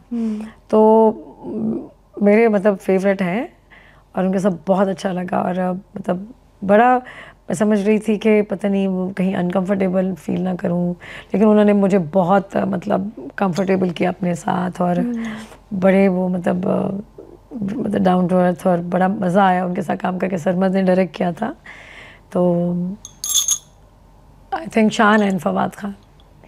और अब अहमद अली अकबर। हाँ, बट मैं अहमद अली अकबर के साथ दोबारा काम करना चाहूँगी। अच्छा, एक और मतलब मैं चाहती हूँ कोई ऐसा कोई रिलेशनशिप पे कोई हो सीरियल या कोई ड्रामा हो या फिल्म हो जिसमें हम करें। और क्योंकि वो भी कुछ ना कुछ अलग से करने की कोशिश करते हैं और मैं भी। देखिए आर्टिस्ट वर्सेटाइल वही होता है जो अपने काम में वर्सेटिलिटी लेकिन लेकर जब आए। आप अलग सा करते हैं तो आप कम काम करते हैं, आप हर वक्त नहीं आते। मुझे पता है आपको टीवी स्क्रिप्ट्स बहुत बार ऑफर होती हैं, मुझे सुनने में आते हैं, अच्छा, लोग समझते हैं मुझे काम मिलता नहीं है। नहीं, मुझे सुनने में आता है। ज़ाहिर है हम जर्नलिस्ट हैं, हमारी टीवी चैनल से भी कोऑर्डिनेशन चलती है कि इसमें शायद रेशम हो, ये रेशम के पास गई भी है, आप नहीं लेती। तो जब आप ये कम हो जाता है, हालांकि मुझे पैसों की सख्त ज़रूरत होती है। यही मैं पूछ रही हूँ कि फिर पैसे कम कमाएंगी आप अगर आप सिलेक्टिव होंगी। आपने देखा मुझे लास्ट 15 ईयर्स में मैंने वेकेशन ही नहीं की। अच्छा जी, नहीं देखा। क्योंकि मैं लंगर करती हूँ तो फिर मैं जितना काम करती हूँ उसमें घर का अपना खर्चा और सब चीज़ें मैनेज करती हूँ। तो मैं सोच रही हूँ कि कोई अच्छा सीरियल हो, थोड़ा सा मतलब कैरेक्टर अच्छा हो, जो कि मतलब जिसमें कोई मतलब मैसेज भी हो, जो कोई पावरफुल कैरेक्टर हो जो लोगों को अच्छा लगे। तो मैं करना चाहती हूँ, लेकिन मैं चाहती हूँ कोई कहानी बहुत अच्छी मिले। तो आप विलिंग हैं कि आप कम पैसे कमा लें लेकिन अच्छे वाले रोल का इंतज़ार करें? जैसे मिलेगा, जैसे मैंने फिल्म की है तो मुझे अच्छा ड्रामा भी मिलेगा। I would love to do it इंशाल्लाह। इंशाल्लाह। अच्छा, फिल्म या ड्रामे, इसमें कुछ भी काम मुझे अच्छा मिलना चाहिए बस। अब मैं आपकी इस मूवी को बहुत लुक फॉरवर्ड कर रही हूँ, क्योंकि आपने जब देखना है तो मुझे आपका एक रिव्यू चाहिए उस पर। हाँ, मैं आपको फ़ोन करके भी बताऊंगी, फिर मैं लिखूंगी भी। प्लीज़। पहले तो फ़ोन करूंगी आपको। क्या आपको कैसा लगा मेरा काम? नहीं, एक्चुअली पाकिस्तानी मूवीज़ से मैं थोड़ी डिसइल्यूजन हो गई हूँ। बहुत बार बहुत तारीफ़ें सुनते हैं, बहुत हाइप बिल्ड होती है, फिर आप जब आप देखने जाते हैं तो आपकी वो मयार पे वो चीज़ें पूरा नहीं उतरती। आपके साथ भी ये हुआ है? आप तो फिल्म एक्सपर्ट हैं, आप तो वेटरन हैं। क्या रिसेंट पाकिस्तानी फिल्मों में आपके सर में दर्द हुआ है? अच्छा, एक बात बताऊँ, टू बी ऑनेस्ट, मैं फिल्में देखने गई नहीं। वहाज अली ने उनका मुझे टीवी पे काम बहुत अच्छा लगा। बहुत मैं कहती हूँ वो भी बहुत डाउन टू अर्थ इंसान है, बहुत ही डाउन टू अर्थ। अल्लाह से बहुत इज़्ज़त दे। उन्होंने मुझे अपने प्रीमियर पे बुलाया, ये जो शॉर्ट फिल्म्स के, बहुत इज़्ज़त दी, बहुत प्यार दिया। वो मैं वहाँ प्रीमियर पे गई थी। और एक अदनान सिद्दीकी जो कि मेरा बेस्ट फ्रेंड है, मेरा दोस्त है, उनकी फ़िल्म पे मैं गई थी उनको प्रमोट करने, उनकी फ़िल्म को। तो मैं हर एक के प्रीमियर पे नहीं जाती। एकदम मस्तम और एक तेरी मेरी कहानियाँ, ये दो फिल्मों पे गई थी। प्रीमियर पे गई कि देखी भी फिर उसके बाद? नहीं देखी, फिल्म भी देखी और प्रीमियर पे भी गई। लेकिन जनरली आपको ये, जब हम क्रिटिक्स बोलते हैं कि हमने सोचा था इतनी अच्छी होगी, इतने पैसे लग गए, इतनी अच्छी प्रमोशन, मूवी बुरी लगी, आपको लगता है पाकिस्तानी फिल्म अभी ऐसे स्टेज पे है कि एक्सट्रीम हिट एंड मिस है, बिल्कुल कोई भरोसा नहीं है कि जो ट्रेलर है फिल्म अच्छी हो कि नहीं? आपको अच्छा, मैंने एक दो नाम नहीं लूँगी, मैंने एक दो फिल्में देखी, तो यकीन करें कि हमारी सुलझी हुई एक्ट्रेसेस मतलब मेकअप करें, प्लीज़ करें, मेरी बात का बिल्कुल बुरा ना मानिएगा। हमें makeup according to the character करना चाहिए। अगर आपके कैरेक्टर को लेस मेकअप चाहिए तो लेस करें। मतलब एक कैरेक्टर में आप दिखाया कि आप ट्रैवलिंग कर रहे हैं तो आप एक ब्राइडल मेकअप करके बैठ गए, किस तरह से, कैसे? रेशम, आप नहीं करती ना ज़्यादा? नहीं, मैं करती हूँ जहाँ पे मुझे मतलब जैसे कोई ग्रैंड इवेंट है तो मुझे I have to look good, मैं अच्छे कपड़े पहनूंगी। मतलब जैसे कि मैंने मेकअप अपना खुद ही किया हुआ है, तो मैं अपने बाल भी मैनेज कर लेती हूँ। लेकिन स्मोकी आइज करके आप ट्रेन में तो ट्रैवल नहीं कर सकते ना। नहीं नहीं उसूलन तो नहीं करना चाहिए। तो बात यह है कि वो चीज़ आप अच्छी आर्टिस्ट हैं, वो आपके कैरेक्टर को वो चीज़ ख़राब करेगी। आई थिंक ये ज़रूरी है, ये सब चीज़ें ज़रूरी हैं और हमें अपनी सीनियर्स से एडवाइस लेना उनके। हालांकि मेरी कोई हैसियत, मेरी कोई औकात नहीं है मैं किसी को एडवाइस दूं। प्लीज़ किसी को अगर मेरी कोई बात बुरी लगी, आपने किसी का नाम लगी हो नहीं तो लिया, मुझे माफ़ कर दे। आपने नाम ही नहीं लिया तो क्या बुरी और अच्छी। You are very kind that way कि आप किसी और की बात नहीं करती सिवाय तारीफ़ के मामले में। आपको पता है कि मैंने जब मनोज सलवा किया तो एक ग्लैमर सीन चल रहा है मेरा, और कट करके आए कि वो जानी मांस पे रो रही है, तो मेरे डायरेक्टर ने कहा बेस लगा ले। मैंने कहा नहीं मुंह धो के करें इसको। अच्छा, और तब तो बिल्कुल आप बैठी जब you were much younger at that time. जी, तो यूजुअली होता है यंग एक्ट्रेसेस को होता है कि हम हमेशा बहुत खूबसूरत लगे, हमारे मेकअप सारे यंग हो है तो आप of course your heart is always young, forever young. लेकिन वो तो बिल्कुल आपका प्राइम था, आपने मूवी छोड़ी थी और ड्रामे में आई थी और आप रोमांटिक हीरोइन वगैरह सारे ऐसे रोल्स के आपका टाइम था वो। एक बात बताएं, क्या पुराने वक्तों में वाकई हीरोइनों की बहुत लड़ाई होती थी? वो सुनते थे एक धक्का मार दिया, कोनी मार दी, चूटी मार दी, ये बहुत मैंने स्टोरीज सुनी। मैंने अपना बेस्ट काम कराची में किया, सीरियल्स में, ड्रामों में, मनोज सलवा, आश्ती ले लें, मोहब्बत चाहे भाड़ में, हम टीवी पे बेस्ट काम किया, मैंने ARY पे किया। और आप यकीन करें कि मैं जितने भी डायरेक्टर्स को आप कसम दे के पूछें कि मैं पंक्चुअल होती थी, कभी जिंदगी में लेट हुई होंगी 5 मिनट या 10 मिनट। और मेरे बारे में कराची में अफवाहें फैलाई जाती थी कि रेशम तो टाइम पे नहीं आती। क्यों? मुझे नहीं कि इसको काम ना मिले, खुदा की कसम, मैं दुनिया की कोई कसम खा के कहती हूँ, पता नहीं क्यों। और फिर भी लोग कहते थे नहीं वो टाइम पे आती, वो डायरेक्टर कहता मैंने इसके साथ पता चलता होगा कि कौन वो फाइट, वो यूजुअली कोई कंपटीशन, शायद वो कोई पता नहीं मुझे वो एक्ट्रेसेस थी। हाँ, तो लेकिन उनका भी कुछ नहीं बना होगा, जो मेरे हिस्से के नसीब का था वो मुझे मिला। वो तो सही बात है। तो ये लोग, अच्छा मेरी कभी किसी से लड़ाई नहीं हुई। मेरी एक बड़ी अच्छी और बुरी नेचर है, और वो नेचर ये है, मैं लड़ती नहीं हूँ, मैं या तो डिलीट कर देती हूँ या ब्लॉक कर देती हूँ और मैं डिस्टेंट हो जाती हूँ। फासला जो है ना, आप लड़ेंगी नहीं? नहीं। हालांकि आपको पता होगा किसी ने आपका काम खराब करने की कोशिश की। नहीं, मैं नहीं लड़ूंगी, मैं, क्योंकि मुझे नसीब से ज़्यादा और नसीब से कम तो मिलेगा नहीं, पहले मिलेगा ही नहीं। ये मेरा स्ट्रॉन्ग बिलीव है इस पे। क्या अभी भी ऐसी पॉलिटिक्स हैं कि आपको लगता है अब लोग थोड़े से संभल गए हैं, सेंसिबल हो गए, आपके एक्सपीरियंस में? मेरे एक्सपीरियंस से मैंने अभी बहुत ज़्यादा लोगों के साथ काम किया नहीं, लेकिन मुझे सुनने में आता है अपने सीनियर से कि भाई जो नई लड़कियां हैं वो टाइम पे नहीं आती, दे आर नॉट पंक्चुअल, और बहुत नखरे हैं, बहुत टेंट्रम्स हैं जो कि नहीं होने चाहिए। तो मैं अपने दौर में कभी किसी, आज तक अपने दौर में, अभी तक मैं किसी से कभी लड़ती नहीं हूँ, मैं खामोशी इख्तियार करके मैं निकल जाती हूँ। में आपने कभी कभी इंडस्ट्री लड़ाइयाँ भी देखी होंगी, एक्ट्रेसेस के बीच में कंपटीशन, वो आप बताएंगे? देखिए हेल्दी कंपटीशन होना चाहिए कि मुझे इससे अच्छा काम करना है। मीननेस, एक दूसरे के स्लॉट ले लेना, झूठ बोलना, तंग करना। एक्ट्रेस है, हाँ, शोबिज़ का बहुत बड़ा नाम था, मतलब आर्टिस्ट के हवाले से नाम बड़ा नहीं था, स्टार थी वो, उस हवाले से बात कर रही हूँ। मुझे किसी यहाँ कराची की डिज़ाइनर ने कहा कि आपने हमारा शूट करना है। मैंने कहा ठीक है, वो मुझे बहुत अच्छे पे कर रही थी पैसे, तो फ़लाँ डेट को 15 दिन के बाद है, तो हमारे साथ फ़लानी एक्ट्रेस भी होंगी। तो मैंने कहा कोई मसला नहीं, आप जिस मर्जी एक्ट्रेस को कर लें साथ, मुझे कोई, आई डोंट हैव एनी मतलब प्रॉब्लम, मुझे कोई इशू नहीं है। तो जब एक दिन पहले मैंने उनको कॉल की कि वो शूट कल है, वो आपकी डेट है, तो उन्होंने कहा कि वो शूट पोस्टपोन हो गया, वो कैंसिल हो गया, अब हम डेट आगे ले गए। अच्छा। और आप यकीन करें, ये जो पैसे मुझे शूट से मिलते हैं, इसमें मैं घर का खर्चा भी करती हूँ, उसमें मैं लंगर भी चलाती हूँ। तो उस आर्टिस्ट ने मुझे कट करवाया, उन्होंने मना कर दिया और उन्होंने वो शूट मुझसे ले लिया। तो मुझे वो चीज़ बाद में पता चली जब वो प्रिंट हुई सोशल मीडिया पे। मैंने कहा, मैंने इस चीज़ को इस तरह से लिया कि ये मेरे नसीब में थी ही नहीं, ये चीज़ मेरे नसीब में थी ही नहीं। और उसके बाद क्या हुआ, आप यकीन करें कि मुझे उनसे अच्छी आर्टिस्ट और मॉडल के साथ मुझे, हम लोगों ने एक काम किया और वो ज़्यादा पॉपुलर हुआ वो शूट, और उनका वो जो सोलो शूट था किसी ने देखा ही नहीं, पसंद ही नहीं किया। चलें ठीक है, वाकई what's meant for you will come to you. और मैं वही अभी पहले भी आपसे कह रही थी कि जो सुकून आपने जो ये अपने आप को स्टेट में कर लिया है ना कि जो मेरे लिए है वो मेरे लिए है, शायद इसीलिए आपकी शक्ल पे आराम है।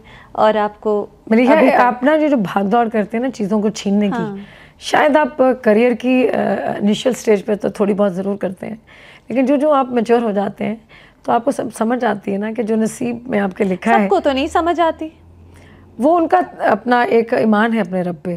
तो मेरा एक स्ट्रॉन्ग बिलीव है, जो मेरा हिस्सा है, जो मेरा नसीब है, वो दुनिया की कोई ताकत छीन नहीं सकती।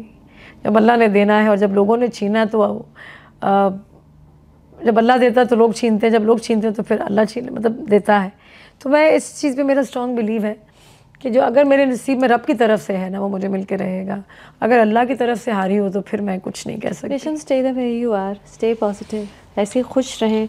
मुझे पता है ज़िंदगी में खुशी कम, उदासी ज़्यादा है, लेकिन मेरी दुआ है कि आपकी ज़िंदगी में खुशियाँ ज़्यादा। उदासी बड़ा मज़ा देती है आपको। नहीं नहीं, खुशियाँ ज़्यादा हो इंशाल्लाह। Looking forward to this movie and then many more. Thank you so much, thank you.